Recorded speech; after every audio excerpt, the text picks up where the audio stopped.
সাংবাদিক যারা আছেন মেমারি তারা যারা এসে উপস্থিত হয়েছেন, এছাড়াও আপনারা সবাই চলুন এই উদ্বোধনী অনুষ্ঠানকে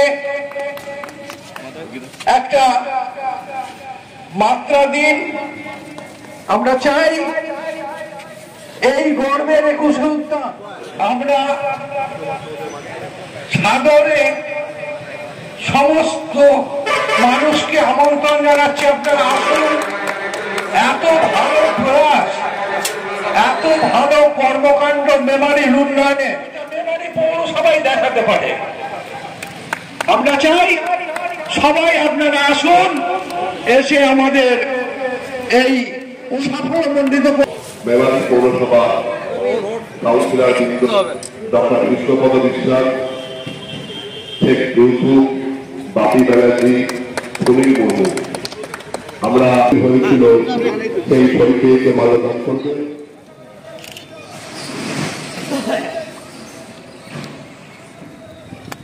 তারপর পরিচয়কে মাল্যদান করবেন মেমারি পৌরসভার উপপ্রধান মাননীয় সুপ্রিয় কুমার সামন্ত মহাশয়। আমরা এখানে যারা উপস্থিত আছি কাউন্সিলর বৃন্দ প্রত্যেককে অনুরোধ করছি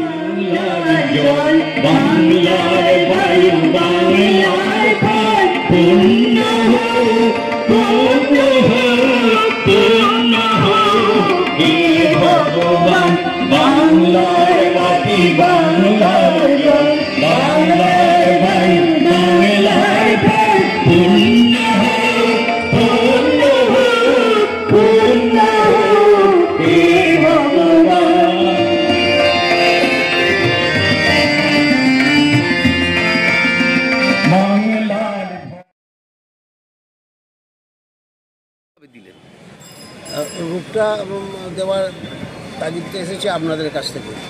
আমরা এখানে ভাষার শহীদকে স্মরণ করে 21শে ফেব্রুয়ারি প্রতিবারই অনুষ্ঠান করি 2011 সাল থেকে। আমাদের ইচ্ছা ছিল যে বাংলার ভাষাকে মানুষের মনে আরও দৃঢ়ভাবে প্রতিষ্ঠিত করবার জন্য এই ইংলিশ মিডিয়ামের মাঝখানে, এবং আমরা যে বাঙালি, আমরা যে বাংলা ভাষায় কথা বলি, আমাদের মূল লক্ষ্যটাই হচ্ছে ভাষাটাই হচ্ছে বাংলা, জন্মাবার প্রথম দিন থেকে, সেটার জন্য আমরা ভুলে যেতে বসেছি। তা সেই ভুলে যাওয়াটাকে অন্ততপক্ষে রোধ করার জন্য আমরা মেমারি পৌরসভার সকল কাউন্সিলর মিলে, সকল কর্মচারী মিলে এবং বিশেষ করে সাংবাদিকদের ইচ্ছাতে আমরা এই 21শে পার্কের নবরূপে সজ্জিত করতে পেরেছি। এখানে স্মারক স্তম্ভ, যে 1952 সালে বাংলা ভাষাকে আন্তর্জাতিক মানে তৈরি করার লক্ষ্যে যারা আত্মবলিদান দিয়েছে তাদের উদ্দেশ্যে আমাদের যে স্মারক, সেই স্মারক আমরা আজকে উন্মোচন করতে পেরেছি। সেই জায়গাতে আমরা বসার জায়গাও করলাম, অর্থাৎ সকলে মিলে সকাল এবং বিকেল সন্ধ্যে আসবে, এখানে বসে এখানে উপভোগ করবে। বাংলার সম্বন্ধে ঢুকলেই বলবে যে আমরা বাঙালি, আমরা বাংলা সম্বন্ধে আমাদের চিন্তাধারা রাখতে হবে। আমার ছেলেমেয়েকে ইংলিশ মিডিয়ামে পড়ালেও বাংলাকে আমাকে আগে এগিয়ে আনতে হবে। এই যে চিন্তাধারা, এই যে ভাবনার যে জায়গা, সেইটাই আমরা করবার চেষ্টা করেছি। আজকের অনুষ্ঠান কাদের উদ্যোগ?